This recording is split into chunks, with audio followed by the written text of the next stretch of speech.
You can see in this photo one of the two impressive pyramids that were erected in New York, USA, in 1918. These remarkable structures stood at each end of the Je Victory Way near Grand Central Station. Each pyramid was composed of 12,000 German helmets, symbolizing the thousands of soldiers who were captured or killed and the defeat of the enemy. At the time, there was a promise that these helmets would be given to investors who financially supported the war, but today, no one knows exactly where they ended up. For us today, it might seem strange or even disturbing to keep battle souvenirs, but this practice was quite common in the 20th century. For example, there's a story of an Australian who returned home with the mummified head of a Turkish soldier he had killed in Gallipoli. This story becomes even more poignant when we think about the psychological impact the war had on people at the time. The helmet pyramids were not just monuments to victory, but also tangible reminders of lives lost and the brutality of the conflict. Seeing these pyramids must have evoked a mix of pride and sadness, serving as a powerful visual symbol of the consequences of war. Today, the whereabouts of the helmets remain a mystery, but the image of the pyramids stands as a testament to the complex emotions and memories left by the war.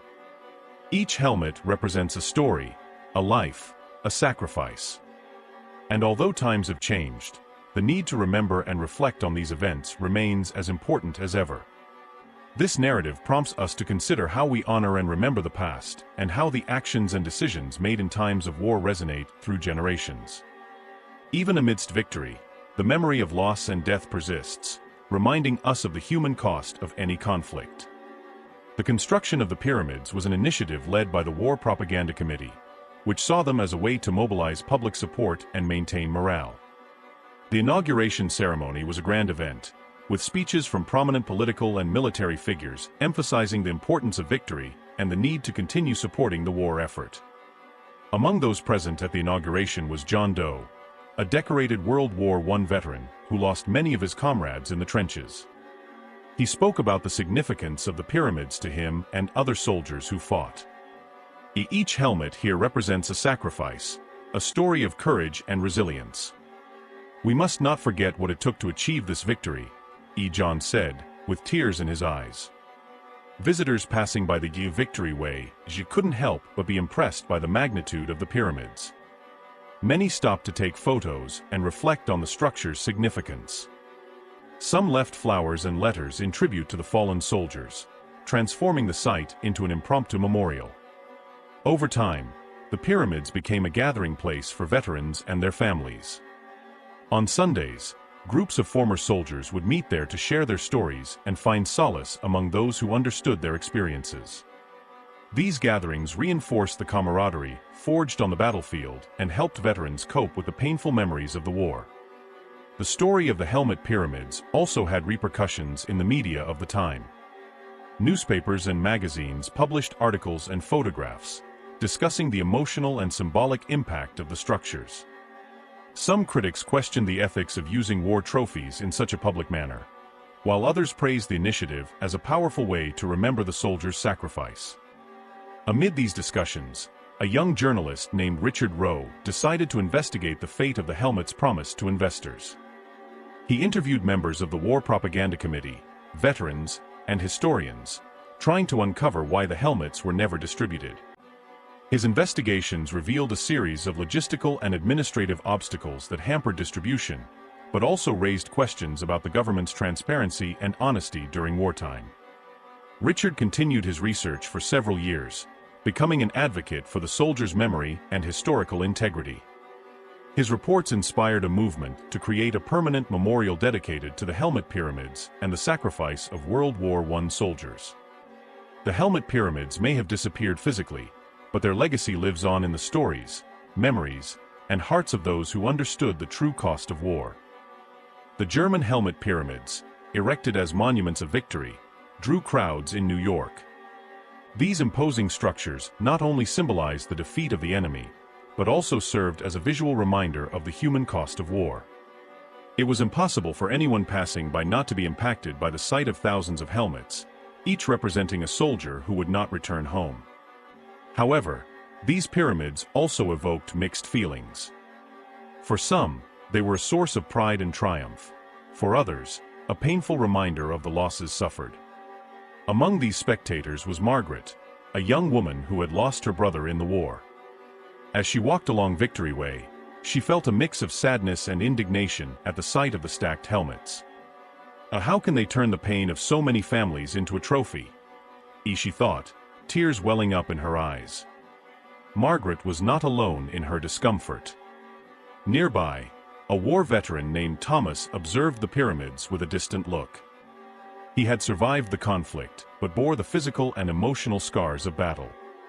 Seeing the helmets, he couldn't help but remember the friends he had lost. How many dreams were cut short by these helmets? He murmured to himself. Meanwhile, newspapers of the time seized the moment to promote patriotic spirit.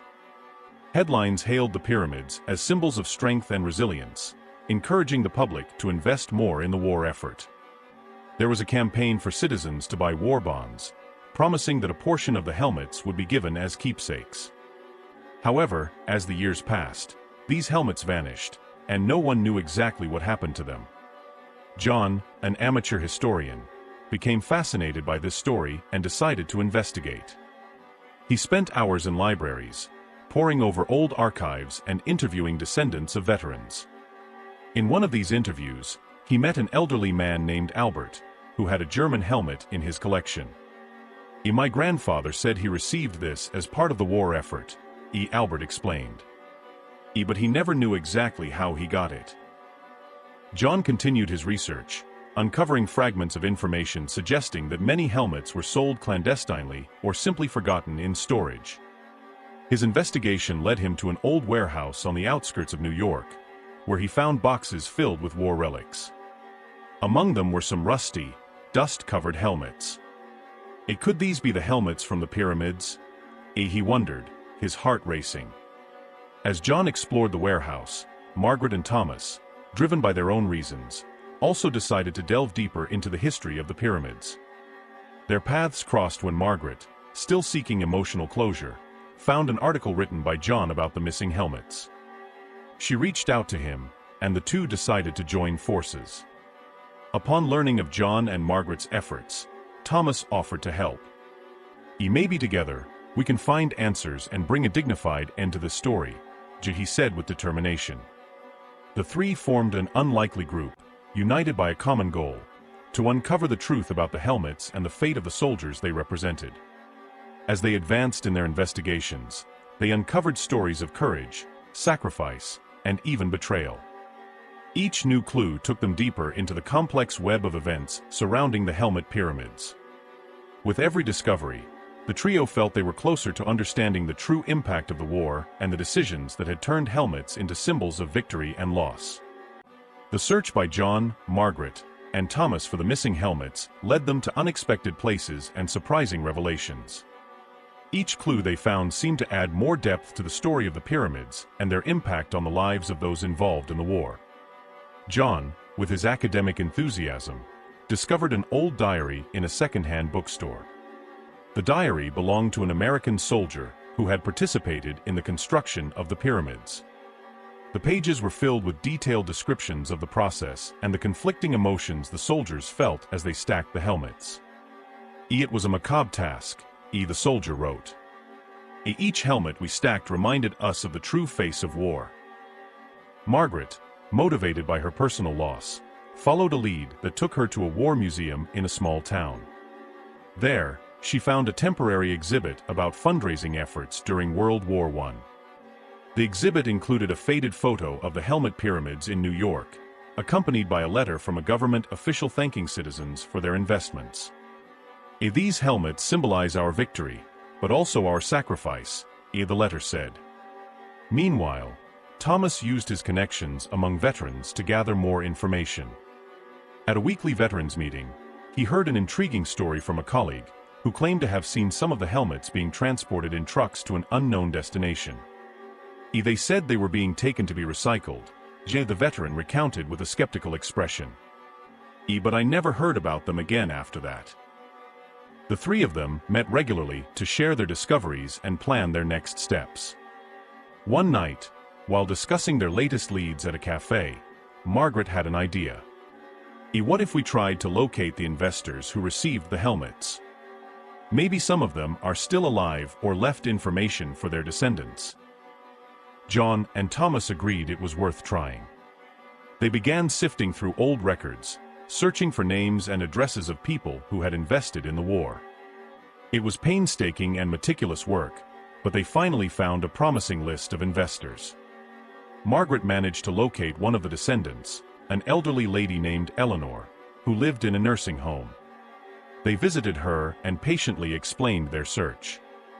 Eleanor, with a spark of curiosity in her eyes, revealed that her grandfather had indeed received a helmet as thanks for his investment. He kept it in a chest in the attic, she said. I can show you. In the dusty attic, Eleanor opened the chest, revealing a German helmet carefully wrapped in a cloth. John, Margaret, and Thomas felt a mixture of excitement and reverence as they saw the helmet.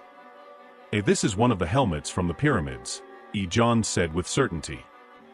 We need to document this and continue our search. The discovery of the helmet reignited their hopes and gave new momentum to their investigation. They decided to follow the trail of other investors, hoping to find more helmets and perhaps even uncover their final whereabouts. Each new clue seemed to bring more questions, but also more determination. Meanwhile, the story of their quest began to gain media attention. A local journalist heard about their efforts and wrote an article about their mission. A determined group seeks to solve mystery of World War I helmets, the headline read. The story captured the public's imagination, and soon others began to offer information and support. The investigation took a new turn when an antique collector contacted them, claiming to have found several German helmets at an auction. They were part of a lot that no one knew the origin of, the collector explained. I thought you might be interested. John, Margaret, and Thomas went to the location to examine the helmets. Upon seeing them, they were certain they were on the right track. Each helmet bore marks and signs confirming their origin from the pyramids in New York. Their search continued, fueled by the renewed hope of uncovering the full story behind the helmets. Each step brought them closer to piecing together the history and giving proper recognition to the soldiers who had been represented by those helmets. The journey was far from over, but they were determined to see it through to the end, honoring the memories and sacrifices of those who had come before them. If you enjoyed this gripping story and want to follow more intense narratives like this, don't forget to like and subscribe to our War History channel. Here, we share stories that touch the heart and leave a lasting mark. Your participation is essential to us, and together, we can explore more of these emotions and challenges in life. Let's continue this journey, discovering each chapter together. The discovery of the helmets at the auction brought new vigor to John, Margaret, and Thomas's investigation. Each helmet examined seemed to tell its own story, bearing the scars and marks of war. The three knew they were getting close to something significant, and their determination to solve the mystery of the pyramid helmets grew stronger every day. John, always meticulous in his approach, suggested they catalog each helmet found, recording details such as inscriptions, battle marks, and any associated documents. We need to create a detailed database, he said. This can help us trace the origin and fate of these helmets. Margaret, with her knack for connecting with people, continued to seek out investors and descendants who might have valuable information. She found a man named Robert, whose grandfather had invested in the war and received a helmet. Robert, an amateur historian, was thrilled by Margaret's visit and shared all the stories he knew about his grandfather and the wartime era. My grandfather always spoke proudly of the helmet, Robert said. To him, it was a symbol of sacrifice and victory. Meanwhile, Thomas used his connections to investigate the possible transport routes of the helmets. In a conversation with an old friend who worked in logistics during the war, Thomas discovered that many of the helmets had been loaded onto trains bound for various parts of the country. They might have been distributed to museums, private collections, or even melted down for metal, his friend explained. The transport routes were complex and full of diversions. With each new clue, the team gathered to analyze the information and plan their next steps. One night, While discussing their findings at a small diner, an elderly man approached them. "I heard your story," he said, pointing to the newspaper article on the table. "I was one of the guards who watched over the helmets at the train station. I might have some useful information."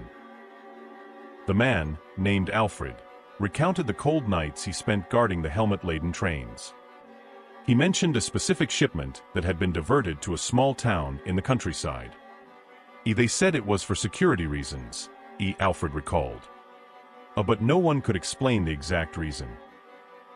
This new information led John, Margaret, and Thomas to travel to the town Alfred mentioned. There, they found an abandoned warehouse that, according to local residents, was used during the war for temporary storage. The sense that they were close to something big was growing. While exploring the warehouse, they found several old crates, some still sealed with military emblems. Carefully, they opened one of the crates and discovered several German helmets, neatly stacked. The excitement of finding the helmets there, almost untouched by time, was palpable. But the discovery didn't come without challenges. The warehouse was in poor condition, and many of the crates were deteriorating. They would need time and resources to properly catalog and preserve the helmets they found. Additionally, the small town was full of stories and rumors about the warehouse, meaning the team would have to navigate local legends and conflicting information to uncover the full truth. As they dealt with these difficulties, a new challenge emerged. The growing interest from the media and the public in the helmet story brought forth disputes over the ownership of the artifacts. Museums, collectors, and even descendants of the original investors began to claim the helmets, further complicating the investigation. John, Margaret, and Thomas knew they had to stay focused. They decided to form an alliance with a military history museum, which offered resources and expertise in exchange for helping preserve and exhibit the helmets. This partnership could ensure that the helmets were treated with the respect and significance they deserved. With the museum's help, the team continued to unravel the story of the helmets. Each new discovery not only filled gaps in the narrative, but also revealed personal stories of soldiers, investors, and families affected by the war. It was an exciting and, at the same time, painful journey, as each helmet was a tangible reminder of the sacrifices made. The quest for the helmets was far from over, but the team was more determined than ever. They knew that the complete truth was still to be discovered and that many challenges awaited them. But with each step, they were closer to solving the mystery and honoring the memory of those whose stories were intertwined with these helmets. The investigation in the abandoned warehouse in the small town turned out to be a historical goldmine. Each helmet found told a new story, revealed a new mystery, and brought to light forgotten memories of the war. With the help of the Military History Museum, John, Margaret, and Thomas began cataloging and preserving the helmets.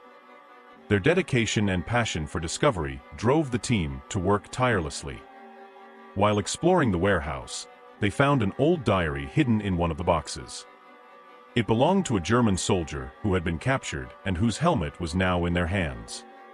The diary pages were filled with poignant accounts of the war, his capture, and the soldier's feelings during those dark times. With tears in her eyes, Margaret read aloud to the others, "This diary shows us the human side of the war. These helmets are more than artifacts, they are living memories."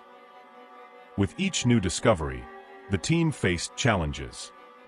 The media continued to press, and disputes over the ownership of the helmets increased. But, with the partnership with the museum, they managed to find a delicate balance. The museum provided the necessary resources to preserve the helmets and promised an exhibition that would honor the memory of the soldiers. Finally, after months of hard work, the museum exhibition was inaugurated. The G-Exhibition of the Pyramids of Victory and Death attracted thousands of visitors from around the world. Each helmet was meticulously displayed, accompanied by a detailed story about its owner, their journey during the war, and how it ended up in the pyramids in New York. In the center of the exhibition, a replica of the pyramids was constructed, reminding visitors of the magnitude of sacrifice and victory. John, Margaret, and Thomas were present at the inauguration, moved to see the result of their work. During the opening ceremony, John gave an emotional speech. These helmets are more than metal and leather. They are proof of stories of courage, sacrifice, and hope. May we never forget the lessons of the past and always honor the memory of those who fought. Margaret and Thomas stood beside John, their faces reflecting satisfaction and pride for the work accomplished. They knew they had done something significant, something that would preserve history for future generations. After the inauguration, the disputes over the ownership of the helmets began to diminish. The public and investors recognized the importance of keeping the helmets in the museum, where they could be seen and respected by all. And so, the story of the helmets of the Pyramids of Victory and Death found its place, both in the museum and in the hearts of the people. John, Margaret, and Thomas continued their careers, but always carried with them the memory of this incredible journey of discovery and preservation. If you enjoyed this emotional story and want to follow more intense and inspiring tales, don't forget to like and subscribe to our War Stories channel. Together, we will continue to explore and honor the memories of those who lived and fought in times of conflict. Every story deserves to be told, and your participation is essential to keep the memory of these heroes alive. Let's continue this journey, discovering and sharing each exciting chapter together.